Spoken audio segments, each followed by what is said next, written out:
महेशपुरी गोस्वामी जी, आपके लिए कयास ये लगाए जा रहे हैं कि जिलाध्यक्ष जी के सबसे फेवरेट आप हैं और युवा मोर्चा जिलाध्यक्ष के लिए सबसे प्रबल दावेदार हैं आप।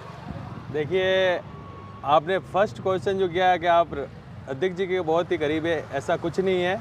अगर हाँ संगठन है, कुछ जिम्मेदारी अगर कुछ देख के हिसाब से कोई जिम्मेदारी देता है तो उसको हमें भी अच्छा लगता है कि हमारे अध्यक्ष जी ने हमें कार्य दिया है तो उसको अच्छा से अच्छा करने की कोशिश करें। और प्रबल दावेदारी की जहाँ तक बात है, मैं अपने आप को इतना प्रबल भी नहीं समझता हूँ कि मेरे नहीं, कहीं हर कार्यक्रम में देखा जाता है कि आपको और रणजीत जी को कार्यक्रम का संयोजक बनाते हैं। हाँ जी, तो इससे तो स्पष्ट संदेश यही दिखता है कि आप दोनों में से ही कोई अगला जिलाध्यक्ष होगा।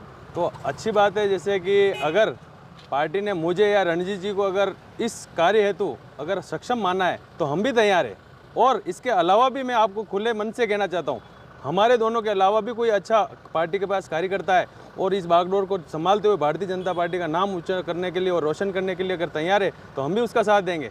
लेकिन हाँ, जब तक कार्यक्रम की बात है, कार्यक्रम की जिम्मेदारी मुझे मिलेगी तो मैं उसको निष्ठावान से करूंगा, रणजीत जी को मिलेगी वो निष्ठावान करेंगे, या फिर किसी और कार्यकर्ताओं को मिलेगी। अगर हमारे पास भी कोई कार्यक्रम होते हैं तो हम सब ऊपर नहीं ले लेते हैं, हमारे कार्यकर्ताओं में बांट के उसके संयोजक, सह संयोजक, ग्रामीण विधानसभा, शहर विधानसभा के हिसाब से उन्हें एक मुख्य सवाल आपसे। हाँ जी, बिना अध्यक्ष के युवा मोर्चा भी है, ओबीसी मोर्चा भी है और अल्पसंख्यक प्रकोष्ठ भी आपका बिना अध्यक्ष के। हाँ जी, ऐसे में विधानसभा चुनाव में पार्टी को कितना खामियाजा भुगतना पड़ेगा इसका? खामियाजा तो नहीं भुगतना पड़ेगा, क्योंकि अभी जो चुनावी रणबेरी बच चुकी है उसमें जिस हिसाब से भारतीय जनता पार्टी में कार्यकर्ताओं का और आम जो मोर्चे हैं उसके कार्यकर्ताओं का रुझान है, पार्टियों में जो सम्मेलन हो रहा है उसमें जो संख्या आ रही है उसमें वास्तव में लग रहा है कि भारतीय जनता पार्टी का बहुत ही शानदार जीत हम लेने वाले हैं।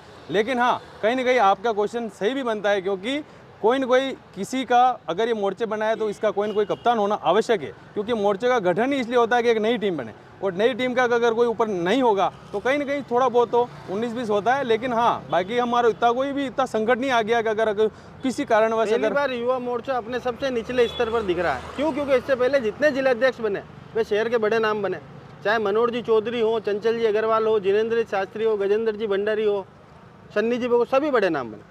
पर पहली बार युवा मोर्चा बिना कप्तान के रक्तदान शिविर में भी सिर्फ 50 यूनिट रक्तदान करा पाया। नहीं, हमारे को इतनी बड़ी कोई आगे से बोला भी नहीं गया, हमें एक शाम को बोला गया कि आपको आपके जितने भी यूनिट हो उस हिसाब से। आप ही के पूर्व जिलाध्यक्ष गजेंद्र जी भंडारी ने एक रिकॉर्ड बनाया था। हाँ, तो उसमें हम भी थे, उनके कार्यकर्ता हम भी उनका साथ देके हमने भी कहीं अच्छे एक मंडल ने 150 की संख्या में रक्तदान कराया। आपका कहना बिल्कुल वाजिब है, लेकिन हाँ कुछ परिस्थितियाँ ऐसी हो गई, कहाँ 19-20 हो रहा है, लेकिन उससे कोई कार्यक्रम से, रक्तदान से और किसी छोटे मोटे कार्यक्रम से ये डिसाइड नहीं कर लेंगे कि कहीं ना कहीं बहुत ही बड़ी खाई है जिसको अभी भी ये मानते हैं कि युवा मोर्चा में पूरा दमखम है कि विधानसभा चुनाव में, क्योंकि रीढ़ की हड्डी है युवा मोर्चा। अगर मैं तो कहता हूँ अगर उससे पहले कोई पार्टी का जिलाध्यक्ष मनोनीत युवा मोर्चा का तो भी हम जीत में हैं, और नहीं होगा फिर भी हम, जैसे अभी रणजीत जी और हम मिलके और दूसरे कार्यकर्ता सभी मंडल अध्यक्ष युवा मोर्चा का एक भी मंडल अध्यक्ष ऐसा नहीं है जो हमारे साथ में नहीं है, हम मिलके काम कर रहे हैं। जिला कार्यकारिणी हमारे साथ में, तो अगर हमारा कोई नियुक्त होता है तो भी हम जीत में और नहीं होगा तो भी हम जीत में।